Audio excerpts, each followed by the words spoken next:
दोस्तों ये देखिए मेरा किचन। मैं एक दिन राखी पे घर क्या चली गई, मेरे किचन का ये हाल हो गया। जैसे लग रहा है ये कई दिन से किचन साफ नहीं है। आप देख सकते हैं, देखिए कितना गंदा हो चुका है। ये तो मान लीजिए थोड़ा इसको साफ करना था। मायके से आते ही मैंने कपड़ा वपड़ा चेंज किया और तुरंत मिशन पे स्टार्ट हो गई। लिया मैंने झाड़ू और किचन में पहले झाड़ू लगाया, फिर उसके बाद पोछा लेके पूरे स्लैब को पोछा और फिर गैस चूल्हा को पोछा, जो कि गंदा हो गया था, 2 दिन से साफ़ नहीं था, इसलिए मैंने उसको पहले साफ़ किया। फिर उसके बाद सारा सब कुछ इधर उधर फैला हुआ था उसको सही किया। फिर उसके बाद मैंने बर्तन धुलना स्टार्ट किया। बर्तन बहुत ज़्यादा था, इसलिए मुझे ज़्यादा धुलने में टाइम लग गया थोड़ा। फिर बर्तन धुलने के बाद स्लैब के नीचे पूरा जो जिसमें आटा चावल और सारे सामान रखती हूँ वो भी बहुत ज़्यादा उधर भी गंदा हो गए थे, तो उसे भी मैंने साफ़ किया। पर दोस्तों एक दिन अगर कोई औरत चाहे लड़की घर पे ना रहे तो उसका किचन हमेशा ख़राब हो ही जाता है, गंदा हो ही जाता है। उसको अगर 1-2 दिन बाद वो कहीं, और ऊपर से मेरा 2 साल का बाबू है, वो मुझे परेशान करता है। जब वो सोता है तब मैंने सारा अपना सब काम वाम करती हूँ, या तो अगर मैं उसके जगने में काम करती हूँ तो मुझे परेशान बहुत करता है। उसको भी देखना होता है, घर का काम भी करना होता है, पर मैनेज करना पड़ता है। फिर यहाँ पे मैंने बर्तन सारा धुल लिया और फिर चाय का टाइम हो रहा था तो मैंने चाय फटाफट रख दिया।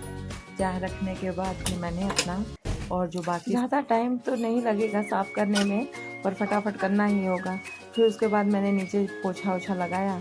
थोड़ा पोछा लगाने के बाद ये सारे आटा चावल का जो बर्तन था इसे एक साइड किया। फिर उसके बाद मैंने झाड़ू लगाया।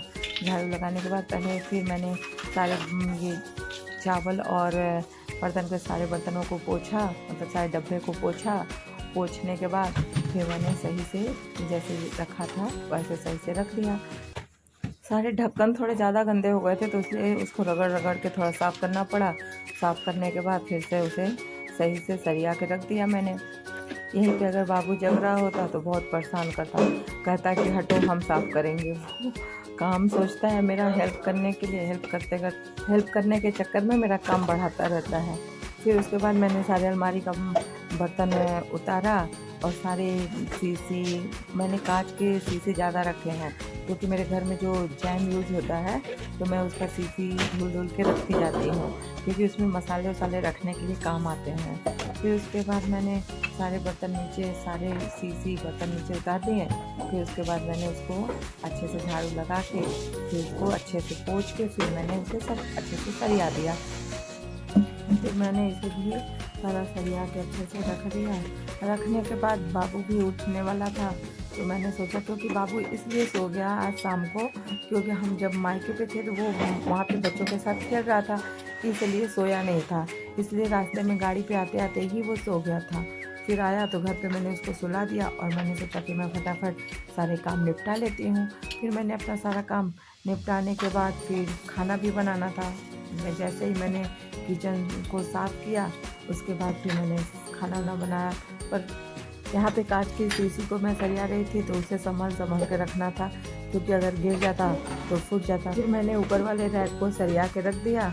डीप क्लीनिंग करने में मुझे पूरा 1 घंटा लगा, पर अच्छे से अब साफ़ हो गया। अब किचन एकदम चमक रहा है। दोस्तों किचन साफ़ करने में मेरी हालत ख़राब हो गई। देखिए कितना पसीना पसीना हम हो गए। जैसे लग रहा कि ये बरसात वाली गर्मी और ज़्यादा उमस पैदा करती है, जिससे बहुत ज़्यादा गर्मी लगती है। हम इस ब्लॉग को यहीं ख़त्म करते हैं।